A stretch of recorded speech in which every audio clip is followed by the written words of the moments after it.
नमस्कार साथियों, आज हम राज्य कार्यपालिका की सबसे छोटी इकाई स्थानीय स्वशासन के बारे में आज हम चर्चा करेंगे। तो आज का हमारा टॉपिक है स्थानीय स्वशासन। हम स्थानीय स्वशासन के बारे में जानेंगे, जो सबसे छोटी इकाई है हमारे राज्य कार्यपालिका की स्थानीय स्वशासन। इसे हम स्थानीय शासन भी कहते हैं, संविधान में इसे स्थानीय शासन के नाम से लिखा हुआ है, पर हम आम बोलचाल में से हम स्थानीय स्वशासन से बोलते हैं। तो हमारे क्या है कि भारत में पंचायती राज इस स्थानीय स्वशासन का उल्लेख चोल साम्राज्य में मिलता था। चोल साम्राज्य में स्थानीय स्वशासन का उल्लेख सबसे पहले चोल साम्राज्य में मिला था। उसके बाद ये निरंतर प्रक्रिया चली, जिसके बाद हमारे ब्रिटिश शासन के ऊपर हम गुलाम हुए। तो उसके बाद ब्रिटिश शासन आने के बाद 1687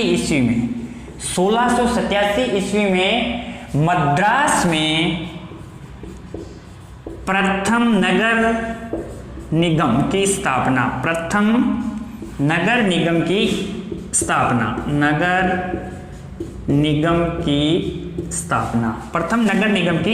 हुई थी। ठीक है, 1687 में मद्रास में प्रथम नगर निगम की स्थापना हुई थी अंग्रेजों के द्वारा। हमारा ये नगर पालिका के क्षेत्र में था। नगर निगम मतलब शहरों के बारे में। उसके बाद में हम राजस्थान में बात करते हैं। राजस्थान में 1864 ईस्वी में प्रथम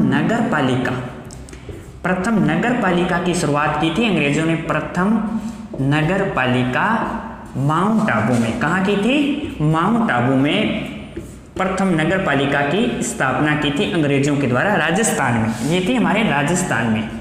ठीक है, राजस्थान में प्रथम नगर पालिका की स्थापना 1864 ईस्वी में माउंट आबू में अंग्रेजों के द्वारा की गई। उसके बाद में 1882 यहां से भारतीय स्थानीय स्वशासन को एक नई गति मिली। यहां पर स्थानीय स्वशासन की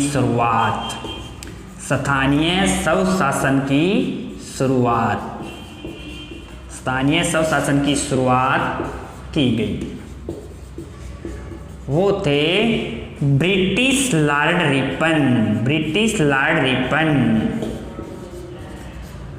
रिपन के द्वारा स्थानीय स्वशासन की भारत में शुरुआत की गई 1882 में। इसलिए स्थानीय स्वशासन का जनक या पिता कहा जाता है इन्हें। जनक या पिता कहा जाता है। भारत में स्थानीय स्वशासन का जनक या पिता लॉर्ड रिपन को कहा जाता है। ठीक है, 1882 में स्टार्ट हुई। उसके बाद में अपना अधिनियम आया 1919 का अधिनियम, मॉन्टेग्यू चेम्सफोर्ड अधिनियम। उसमें पंचायती राज को इस स्थानीय स्वशासन को वैधानिक दर्जा दिया गया।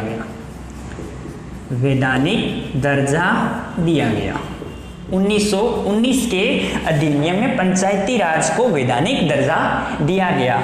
और प्रथम पंचायती राज अधिनियम वैधानिक दर्जा मानने वाला राज्य था उस समय था बंगाल, जिसे आज हम पश्चिमी बंगाल कहते हैं। प्रथम लागू कहाँ पर हुआ था ये पंचायती राज?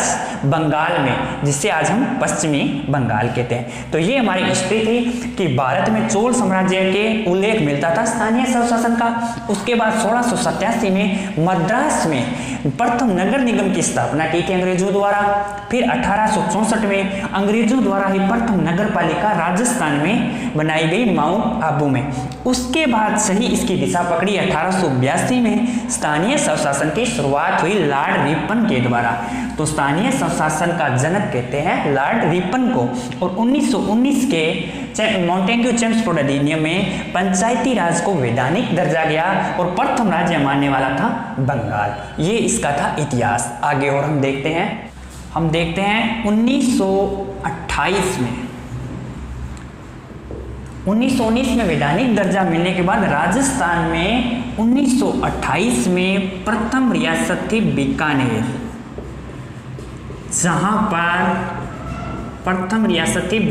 जहां पर यह पंचायती राज लागू हुआ। बीकानेर पंचायती राज लागू हुआ। पूरे भारत में, बंगाल और राजस्थान में प्रथम रियासत थी बीकानेर, जहां पंचायती राज शुरू हुआ 1928 में। अब हम आगे देखते हैं कि हमारे गांधी जी का एक सपना था। गांधी जी का सपना था ग्राम स्वराज्य। क्या था?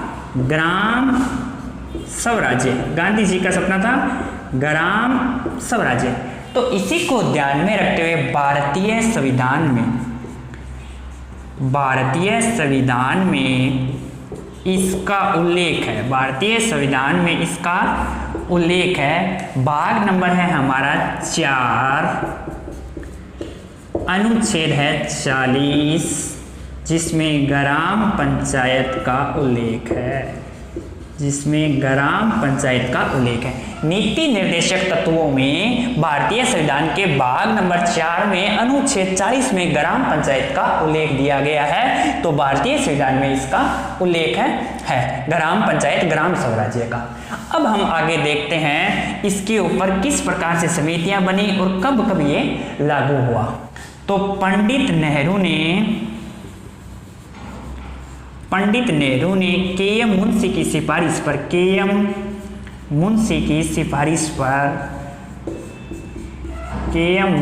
सिफारिश पर योजना स्टार्ट हुई हमारी पहली 1952 में। ग्रामीण स्तर पर सामुदायिक विकास कार्यक्रम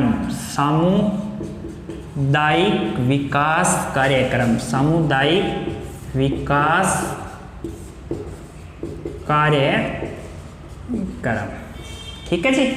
1952 में ग्रामीण स्तर पर एक सामुदायिक विकास कार्यक्रम प्रारंभ किया गया। एक साल बाद इसके 1953 में राष्ट्रीय विस्तार कार्यक्रम और लागू किया गया। राष्ट्रीय विस्तार कार्यक्रम लागू किया गया, कार्यक्रम शुरू किया गया। ठीक है। 1952 में ग्रामीण स्तर पर सामुदायिक विकास कार्यक्रम, 1953 में राष्ट्रीय विस्तार कार्यक्रम। फिर 1957 में इस कार्य को, जो ग्रामीण स्तर पर सामुदायिक विकास कार्यक्रम है, इसका मूल्यांकन के लिए एक समिति बनी। गुजरात के पूर्व सीएम बलवंत राय मेहता की अध्यक्षता में 1957 में ये एक समिति बनी जिसके अध्यक्ष थे बलवंत राय मेहता। इस समिति ने क्या बताया था? त्रिस्तरीय ढांचा की सिफारिश की। इस समिति ने त्रिस्तरीय ढांचा की सिफारिश की कि 1957 में ग्रामीण स्तर पर सामुदायिक विकास कार्यक्रम का मूल्यांकन करने के लिए गुजरात के पूर्व सीएम बलवंत राय मेहता की अध्यक्षता में एक समिति बनी, जिसका सिफारिश थी, जिसने की कि त्रिस्तरीय ढांचा भारत में ग्रामीण स्तर पर होना चाहिए। त्रिस्तरीय ढांचे की सिफारिश पर। अब हम इसी के बाद आगे देखते हैं। उस समिति की सिफारिश मानते हुए भारत में 1959 में 2 अक्टूबर 1959 को बगदरी गांव नागौर में 2 अक्टूबर 1959 को बगदरी गांव नागौर में पंचायती राज व्यवस्था का उद्घाटन किया गया पंडित जवाहरलाल नेहरू द्वारा, जो भारत के प्रधानमंत्री थे। भारत के प्रधानमंत्री पंडित जवाहरलाल नेहरू द्वारा राजस्थान के नागौर जिले के बगदरी गांव में 2 अक्टूबर 1959 को पंचायती राज व्यवस्था का उद्घाटन किया गया। पंचायती राज व्यवस्था का उद्घाटन किया गया। उस समय मुख्यमंत्री थे, सीएम थे राजस्थान के मोहनलाल सुखाड़िया। मोहनलाल सुखाड़िया, मोहनलाल सुखाड़िया। यहाँ से पंचायती राज की शुरुआत हुई 1959 से, 2 अक्टूबर 1959 के। इसके 9 दिन बाद 11 अक्टूबर 1959 को पूर्ण रूप से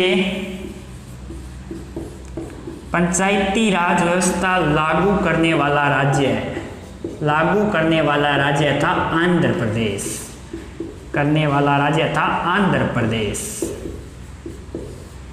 इसके उद्घाटन राजस्थान में हुआ था, नागौर में, परंतु पूर्ण रूप से पूर्ण राज्य के अंदर पंचायती राज व्यवस्था को लागू करने वाला प्रथम राज्य था आंध्र प्रदेश, जिसने पंचायती राज व्यवस्था को लागू किया था। 1959 में ही राजस्थान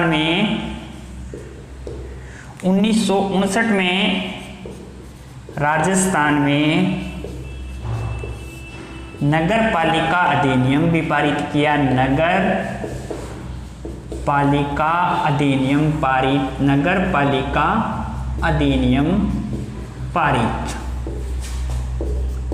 1959 में नगर पालिका अधिनियम भी पारित किया गया। और 1 वर्ष बाद 1960 में पंचायती राज के प्रथम चुनाव हुए।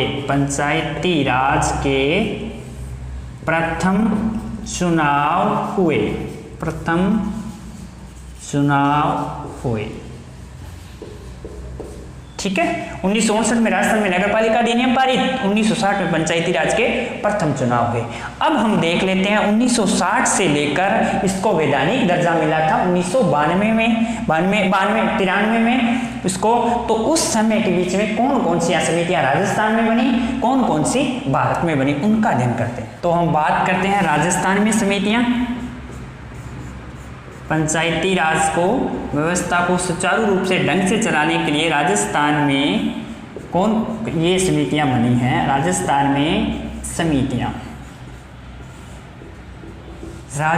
में पहली समिति बनी 1964 में। 1964 में सादिक अली की अध्यक्षता में, तो उस समिति का नाम ही रखा गया सादिक अली समिति।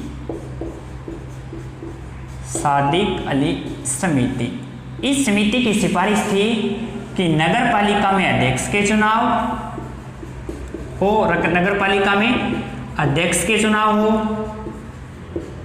अध्यक्ष का चुनाव व पंचायत में पंच व सरपंच का चुनाव प्रत्यक्ष रूप से चुनाव हो। ये इसकी समिति की सिफारिश थी 1964 में।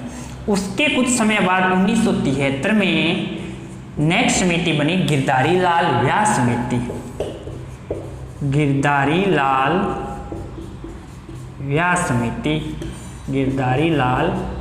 समिति।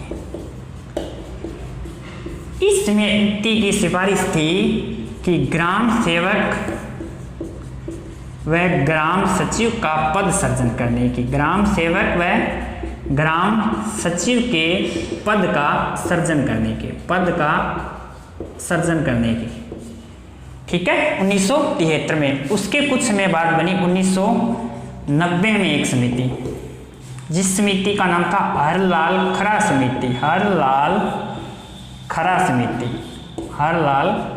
समिति। और उसके बाद 2009 में कटारिया समिति।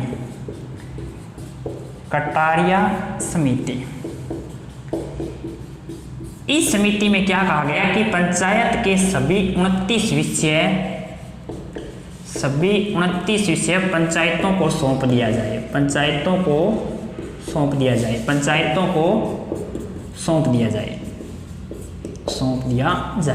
ठीक है जी। ये राजस्थान में समितियां बनी थी। 1964 में सादिक अली समिति, 1973 में गिरधारी लाल व्यास समिति, ग्रामीण नगरीय।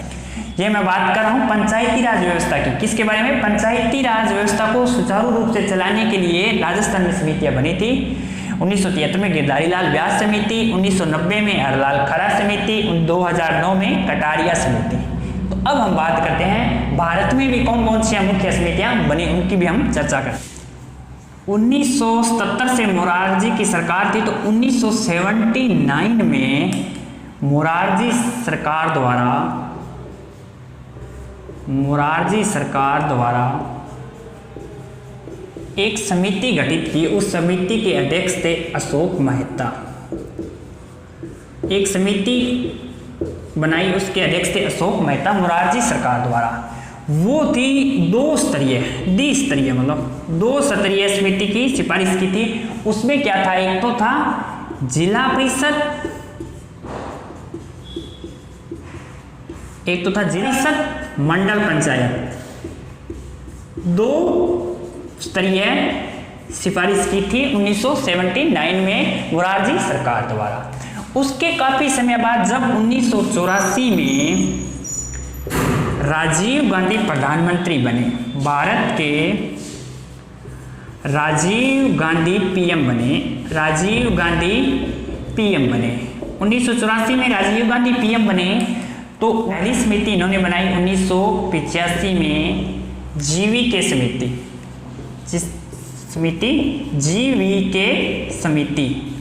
राजीव गांधी के पीएम के बनने के बाद पहली समिति 1985 में। उसके बाद 1986 में सिंघवी समिति।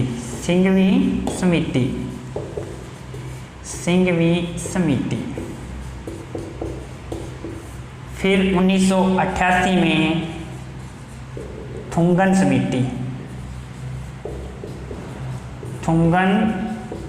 समिति और उसके बाद 1989 में बनाई गॉडगिल समिति।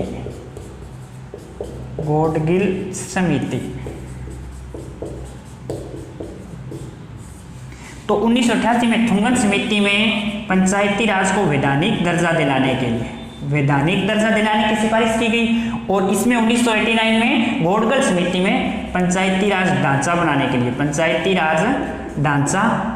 के लिए पेशकश की गई। ठीक है जी, 1989 में। तो हम बात बता देता हूं आपको कि भारत में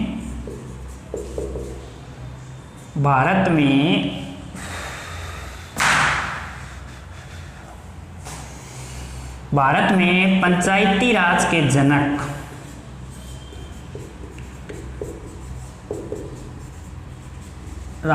जनक कहते हैं बलवंत राय मेहता।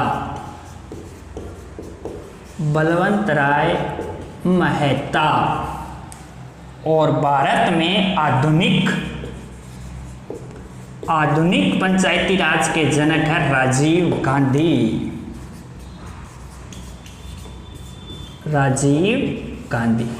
ठीक है जी, भारत में पंचायती राज के जनक है बलवंत राय मेहता, और आधुनिक जनक के राज के जनक क्यों कहा जाता है कि राजीव गांधी द्वारा 1988 में 2 विधेयक लेके आया, 64वां व 65वां विधेयक। 64वां व 65वां विधेयक ये था ग्रामीण शासन के लिए, ये था नगरीय शासन के लिए। राजीव गांधी ने पंचायती राज को संवैधानिक दर्जा देने के लिए 1988 में 2 विधेयक लेके आए। ये पारित नहीं हो पाए क्योंकि इनकी सरकार 1989 में समाप्त हो चुकी थी, कार्यकाल पूरा हो चुका था, इसलिए ये दोनों इनके विधेयक पेंडिंग में ही रह गए। इनको आगे पूर्ण करते हैं 1992 में पीवी नरसिम्हा राव, वो पढ़ते हैं। देखो जी, नरसिम्हा राव सरकार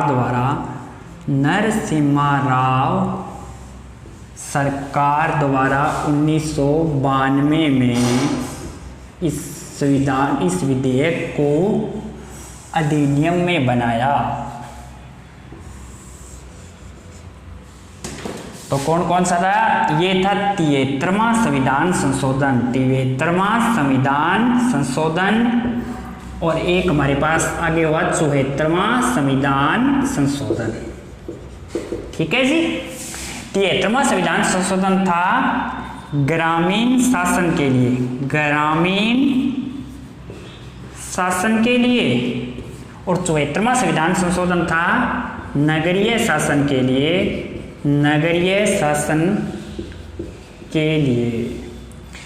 इन दोनों पर हस्ताक्षर किए 20 अप्रैल 1993। 20 अप्रैल 1993 को डॉक्टर शंकर दयाल शर्मा, ये थे हमारे राष्ट्रपति। 20 अप्रैल 1993 को डॉक्टर शंकर दयाल शर्मा द्वारा इस विधेयक को अधिनियम बनाया गया 20 अप्रैल 1993 को। ठीक है जी, तो ये लागू हो गया 4 दिन बाद ही 24 अप्रैल 1993 को। 24 अप्रैल 1993 को आज पंचायती राज दिवस मनाते हैं, तो किस तारीख को? 24 अप्रैल को। ये तो, और ये काफी टाइम, कुछ समय बाद लागू हुआ 1 जून 1993 को। 1 जून 1993 को। ओके, 73वां संविधान संशोधन था ग्रामीण शासन के लिए और 74वां संविधान संशोधन था नगरीय शासन के लिए। ये पारित हुआ हमारे 20 अप्रैल 1993 को, हस्ताक्षर हुए डॉक्टर शंकर दयाल शर्मा द्वारा, भारत के राष्ट्रपति थे। तो ये अधिनियम बन गया और ये लागू हो गया ग्रामीण शासन 24 अप्रैल 1993 को, नगरीय शासन 1 जून 1993 को। तो अब हम ग्रामीण शासन के बारे में पढ़ते हैं, इसमें कितने अनुच्छेद है, उन अनुच्छेदों में क्या क्या दिए हैं। तो 73वां संविधान संशोधन 1993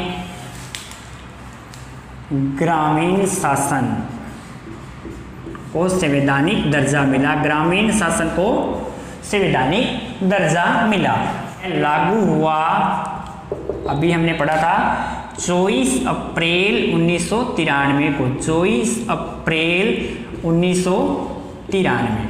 ठीक है जी, अब इसमें बात करते हैं ये कौन से भाग में है। ये भाग है जिसका 9 संविधान भारतीय संविधान में, इसमें भाग में 9 अनुसूची है जी। इसमें 11 अनुसूची 11 में इसका उल्लेख है। अनुसूची 11 में इसका उल्लेख है। पंचायती राज में विषय है 29, विषय है 29 और अनुच्छेद है इसके,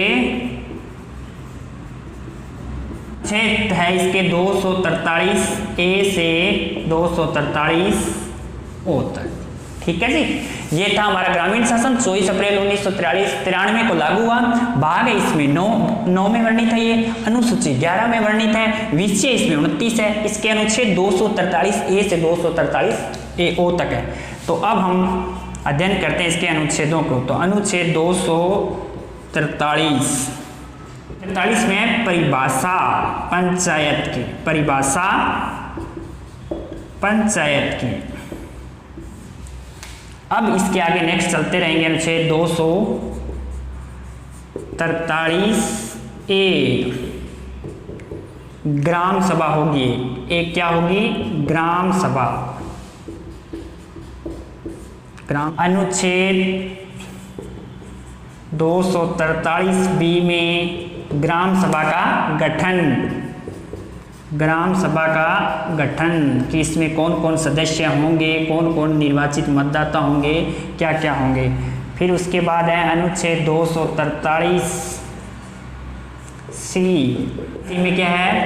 पंचायतों की संरचना, पंचायतों की संरचना। इसमें कितने मतदाता होंगे, कितने इसके अध्यक्ष, कितने वार्ड पंच, उनका वर्णन है 243 सी में। उसके बाद आता है अनुच्छेद 243 डी के अंदर है आरक्षण। डी में है आरक्षण। एससी व एसटी को जनसंख्या के हिसाब से, एससी एसटी को जनसंख्या के निर्धारण से, और ग्रामीण शासन में महिलाओं को 50% आरक्षण है। ध्यान रखना, महिला को 50% आरक्षण है ग्रामीण सुशासन में।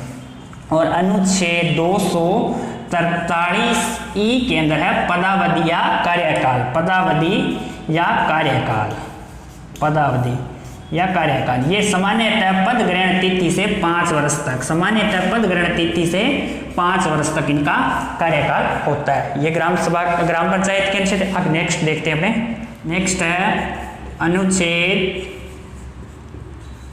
243 एफ में है जी योग्यताएं, कि इसके जो सदस्य होते हैं उनमें क्या क्या योग्यताएं होनी चाहिए। तो प्रथम इसमें है कि जी न्यूनतम एज होनी चाहिए 21 वर्ष। इसका सदस्य बनने के लिए न्यूनतम आयु है 21 वर्ष। और दूसरी बात है कि जहां से वह निर्वाचन फॉर्म भर रहा है, जहां से वह निर्वाचक होना चाहता है, जहां से वह निर्वाचक होना चाहता है उस क्षेत्र का होना चाहिए, उस क्षेत्र का मतदाता होना चाहिए, उस क्षेत्र का मतदाता होना चाहिए। जहां से वह चुनाव लड़ रहा है ना, जिस पंचायत से, उस पंचायत का वो सदस्य होना चाहिए। ये इसके इंपॉर्टेंट शर्त है, ध्यान रखना। ठीक है, नेक्स्ट देखते हैं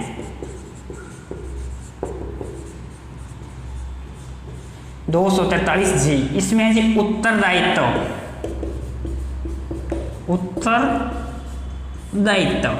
फिर है अनुच्छेद 243 एच। इसमें है जी कर लगाने की शक्तियां।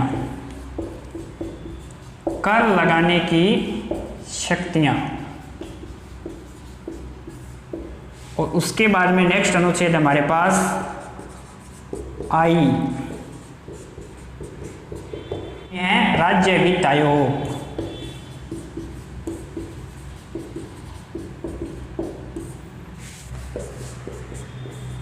अनुच्छेद 243 जे में है लेखा परीक्षण उपबंध। जे में है लेखा परीक्षण उपबंध। और नेक्स्ट अनुच्छेद हमारा अनुच्छेद 243 के अंदर इसका है जी निर्वाचन प्रणाली। इसमें इनका निर्वाचन किस प्रकार से होगा, ये अनुच्छेद है जी 243 एफ योग्यताएं, 243 जी उत्तरदायित्व व शक्तियां, 243 एच में कर लगाने की शक्तियां, 243 आई में राज्य वित्त आयोग का जो बजट है वो इसके अंदर किस प्रकार से आता है उसका विवरण है। अनुच्छेद 243 जे में लेखा परीक्षण उपबंध और अनुच्छेद 243 के में निर्वाचन। ये मुख्य इसके थे अनुच्छेद। अब बात और बता दूं मैं, ये भारत के कुछ ऐसे राज्य हैं जहां पर ये पंचायती राज लागू नहीं है। कौन कौन से वो जी? नागालैंड,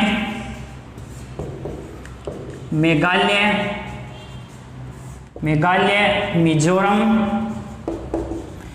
ये 3 तो पूर्ण स्टेट है। इन तीनों पूर्ण स्टेटों में ये पंचायती राज शासन लागू नहीं है। और पश्चिम बंगाल का दार्जिलिंग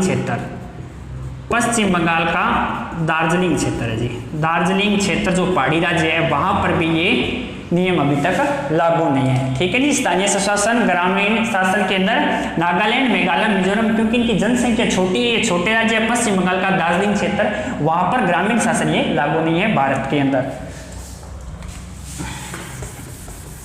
तो अब देखते हैं प्लेट की संरचना। ग्रामीण शासन,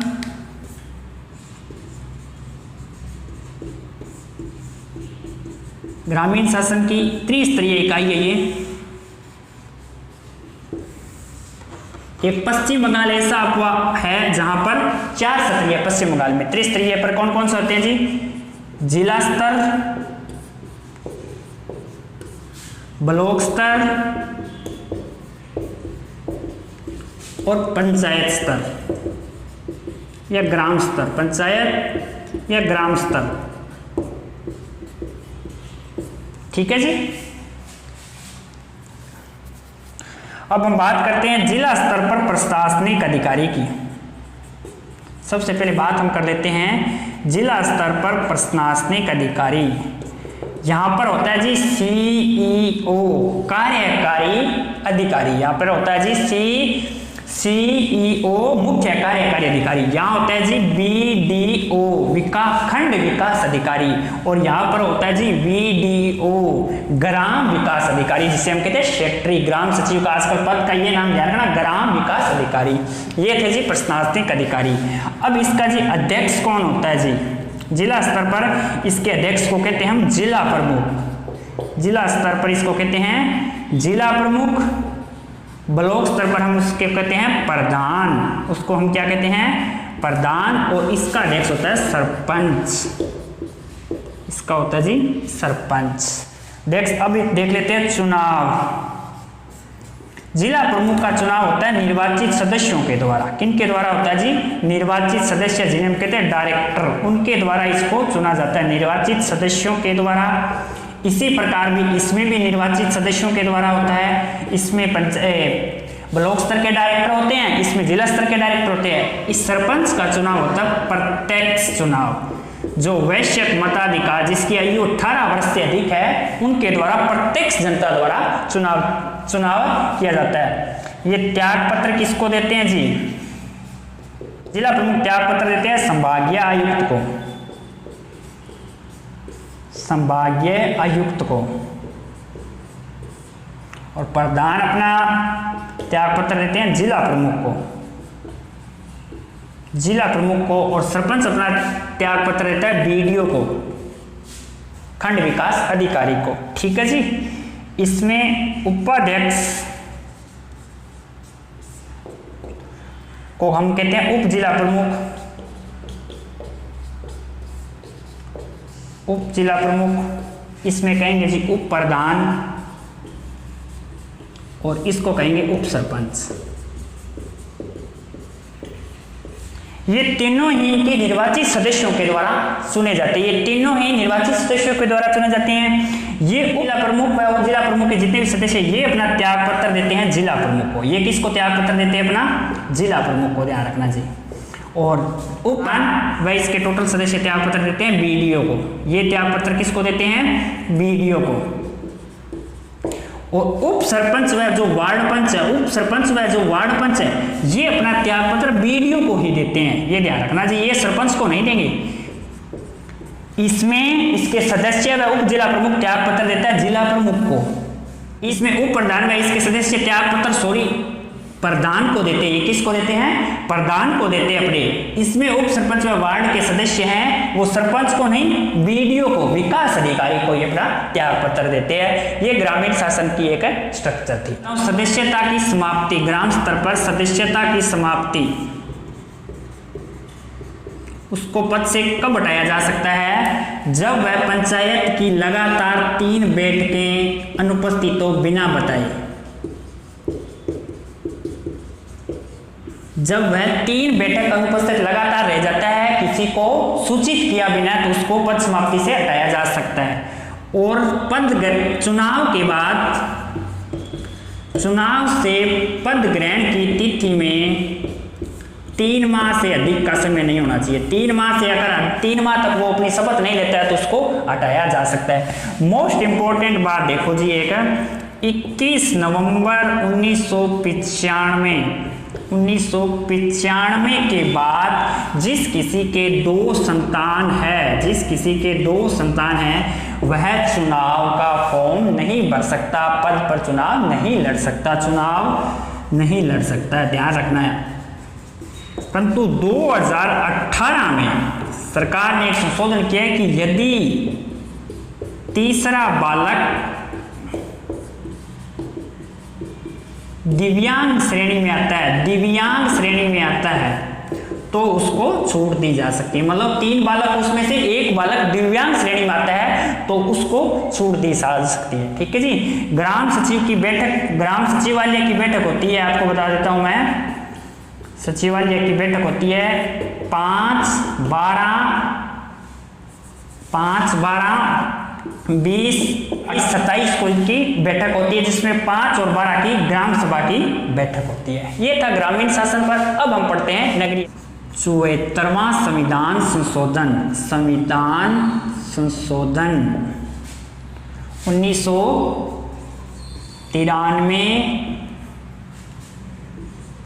नगरीय शासन, नगरीय शासन। अब हम नगरीय शासन के बारे में चर्चा करते हैं। ये हमारे जी भाग 9A में है, ये हमारे हैं भाग 9A में। ठीक है जी। अनुसूची है इसमें, अनुसूची 12 में वर्णित है। ये अनुसूची 12 में वर्णित है, अनुसूची 12 में वर्णित है। और उसमें विषय है 18, पंचायती राज में 29, नगरीय शासन में विषय 18। और इसमें अनुच्छेद है 243 पी से 243 जेड जी तक। ठीक है, अनुच्छेद इसमें 243 पी से 243 जेड जी तक। अनुच्छेद 243 पी में नगर पालिका की परिभाषा, नगर पालिका की क्या बताई गई है, परिभाषा की क्या, इतनी नगर पालिका में कितनी जनसंख्या, किस प्रकार से इसका निर्धारण होगा। अब हम आगे देखते हैं अनुच्छेद 243 पी के बाद क्यों नगर पालिका का गठन, नगर पालिका का गठन 243 आर में है। नगर पालिका की संरचना, नगर पालिका की संरचना। ठीक है, फिर उसके बाद 243 एस में वार्ड समितियों का गठन व संरचना, वार्ड समितियों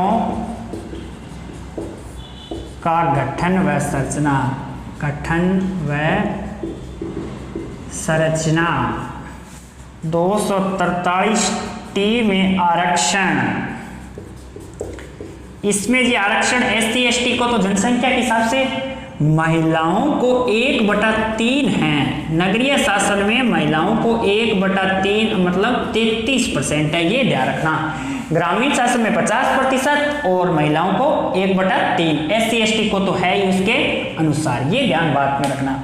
और फिर 243 यू में है पदावधि, पदावधि वही कार्यकालीन का पद ग्रहण की तिथि से 5 वर्ष तक, पद ग्रहण की तिथि से 5 वर्ष तक। फिर 243 में सदस्यों की निर्हरताओं के बारे में है, निर्हरताएं वही है कि इसकी न्यूनतम एज 21 वर्ष होनी चाहिए। सबसे पहले है वह उस राजस्थान राज्य में अगर चुनाव तो राजस्थान राज्य का निवासी होना चाहिए, जहां से क्षेत्र लड़ रहा है वहां उस मतदाता सीट में उसका मतदाता सूची में उसका नाम होना चाहिए था। ये थे अनुच्छेद वी तक। आगे देखते हैं हम अनुच्छेद 243 डब्ल्यू। इसमें क्या जी, उत्तरदायित्व व शक्तियां, उत्तरदायित्व नगरीय शासन उत्तरदायित्व व शक्तियां। नेक्स्ट है 243 एक्स में जी कर लगाने की शक्तियां। पंचायती राज और नगरपालिका के एक जैसे हैं लगभग, उसी में स्टेप 1-2 अनुच्छेदों बीच में इनके मिस हुआ है कर लगाने की शक्तियां, कर लगाने की शक्तियां। 243 में वाई में राज्य वित्त आयोग, राज्य वित्त आयोग, उसी के प्रकार से इसमें बजट विवरण सब दिया होता है। 243 जेड में लेखा परीक्षण उपबंध, लेखा परीक्षण उपबंध। 243 जेड ए में है निर्वाचन, वहां था के में निर्वाचन पंचायत में और यहाँ है जेड ए में इनका निर्वाचन। 2 अनुच्छेद और देख लेते हैं हम इसके इंपॉर्टेंट। 243 जेड डी जिला योजना समिति, जिला योजना समिति है इसका, जिला योजना समिति। 243 जेड ई में है महानगर योजना समिति, महानगर योजना समिति। ठीक है जी। 243 डब्ल्यू में उत्तरदायित्व शक्तियां, एक्स में कर लगाने की शक्तियां, वाई में राज्य वित्त आयोग जो बजट का निर्माण होता है इसमें, 243 जेड में लेखा परीक्षण, 243 जेड ए में निर्वाचन पद्धति, 243 जेड डी में जिला योजना समिति का निर्माण है और 243 जेड ई महानगर योजना समिति का निर्माण था। ये था नगरीय शासन के बारे में। क्या वर्तमान में हमारे पास नगर निगम है 10, वर्तमान में नगर निगम है 10 वर्तमान में नगर निगम है हमारे पास। जो 7 होते थे उनको बढ़ाकर 10 कर दिया गया। अब हम देखते हैं राजस्थान नगरीय शासन, राजस्थान नगरीय शासन। ठीक है जी। इसके भी 3 स्तर है हमारे पास। इसके 3 स्तर दिए गए हैं। पहला स्तर है हमारे पास नगर निगम, ये है 10। उसके बाद में है नगर परिषद, ये है 33, प्रत्येक जिले में 1। उसके बाद में है नगर पालिका, नगर पालिका, ये नगर निगम, नगर परिषद, नगर पालिका, इनके 3 स्तर है। तो अब हम देखते हैं कि नगर निगम कब बनते हैं, जनसंख्या के आधार पर है जी। जब जनसंख्या 5 लाख से अधिक हो, जब जनसंख्या 5 लाख से अधिक हो तब नगर निगम बनते हैं। और नगर परिषद 1 से 5 लाख के बीच, 1 से 5 लाख के बीच। और नगर पालिका जी 20,000 से 1 लाख के बीच, 20,000 से 1 लाख के बीच होती है नगर पालिका। ठीक है जी। जनसंख्या, इसके नगर निगम के अध्यक्ष को कहते हैं महापौर। क्या कहते हैं जी, महापौर, महापौर। नगर परिषद के सभापति, नगर परिषद के सभापति, इसके नगर पालिका अध्यक्ष, इसको भी हम सभापति कह सकते हैं।